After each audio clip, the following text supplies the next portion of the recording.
So this is going to be the best video to help you with your hip flexors. Whether you're tight, whether you're sore, whether you're weak through this area, I'm going to explain why that might be the case and give you a couple of very important exercises to help you feel and move a lot better.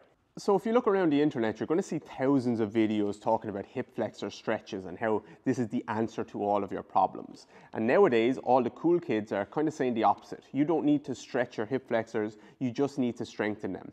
And to be honest, they kind of both miss the point. The point is, so many people can't really move their hips well, particularly into hip extension. Hip extension is where you would access some length through your hip flexor, and when you lengthen a muscle actively, you're going to be asking that to shorten, contract concentrically, and pull it back into hip flexion from there. So when we walk, ideally, we're moving from flexion to extension to flexion to extension. When we run, it's the same. When we do a lot of gym exercises, it's the same thing. So if someone can't access hip extension, they're just not lengthening that area. You try and give them a stretch and they don't understand how to extend their hip.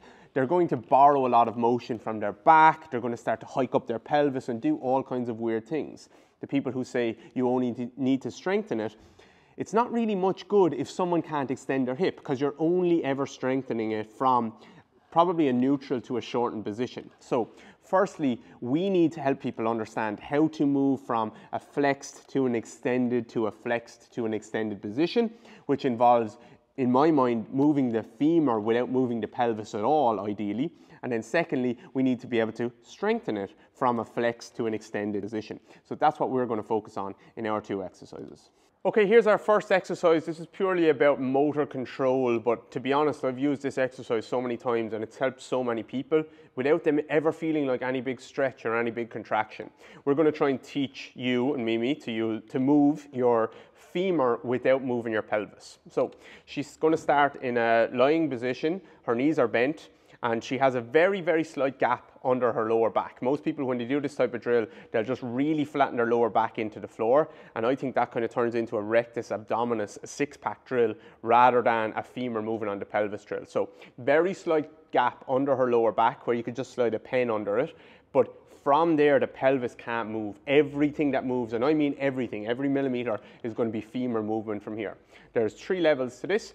Mimi's going to, level 1, she's just going to slide her left heel out along the floor and then back in as much as she can and then back out. And I have her hands, or she has her hands on these bony parts at the front of her pelvis, and she's just feeling that now she can extend or let her femur go this direction without the pelvis following it at all. The more, and then she comes back in, she's coming into flexion without the pelvis going in the same direction. So the pelvis literally cannot move. She slides the heel out and then she slides the heel back in. So important to feel that disassociation, and that is hip movement. If you try and extend the femur away and the pelvis goes with it, you're actually not getting hip extension at all, you're getting lumbar extension instead. So that's level 1. Level 2 is she's just going to lift her foot off the floor and do that same type of movement, except now the weight of the leg is involved. So she brings the leg out and then back in, and you can bring your knee now back towards your chest, and again the pelvis can't tuck under as she does that. So now she's coming up into, or she's going out into hip extension as much as she can, and now she's coming up into hip flexion as much as she can with zero movement of the pelvis.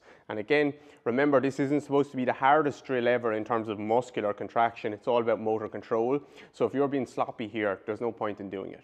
Level 3, she's actually going to pick both feet off the floor. So now her right foot and her left foot is off the floor. So she has to control the pelvis. She can't stabilize through her right foot on the floor, but she's still just going to do the exact same thing just with her left leg. So her left foot goes away, and then her left knee comes back towards her. Challenge yourself to get into flexion now. Pause there. If you go too far into hip flexion, what's going to happen? You're going to see even her neck move. If you watch her neck here, Mimi thinks she's coming into hip flexion, but actually I can move her neck there. Mimi thinks she's going into hip extension, and actually I can move her neck there like this.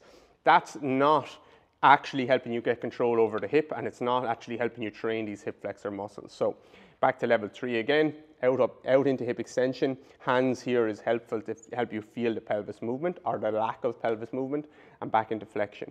I like to add breathing with this, where Mimi's going to, as she goes out into hip extension, she's going to exhale there. So you're going to blow, and then she's going to inhale back in, and then she's going to exhale back out. And it's just going to help you get a little bit of tension in the obliques, which will help you keep the pelvis nice and still. Okay, for the second exercise, I'm going to use a cable. I have an ankle strap and a stick. If you don't have access to this, just use a band or something like that. It will work just as well. The advantage here is I can add more load as I need. So we're going to try and use the stick for balance. I have the ankle strap here, and I'm going to try and keep my spine as long as possible. To be honest, I don't mind if you end up getting a little bit of extension through your spine here.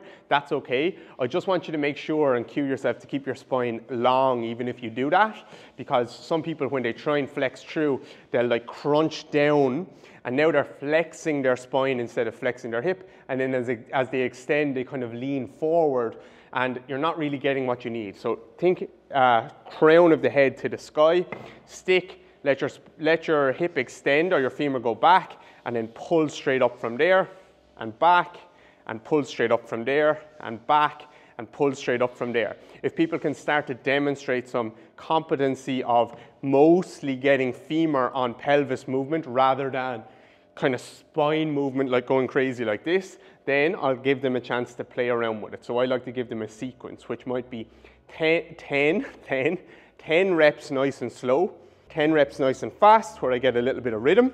Maybe you'll sacrifice a little bit of range, but actually I'm getting even nicer contraction now as I start to move fast. And then 10 reps where we actually think about driving a little bit of adduction and internal rotation at the femur.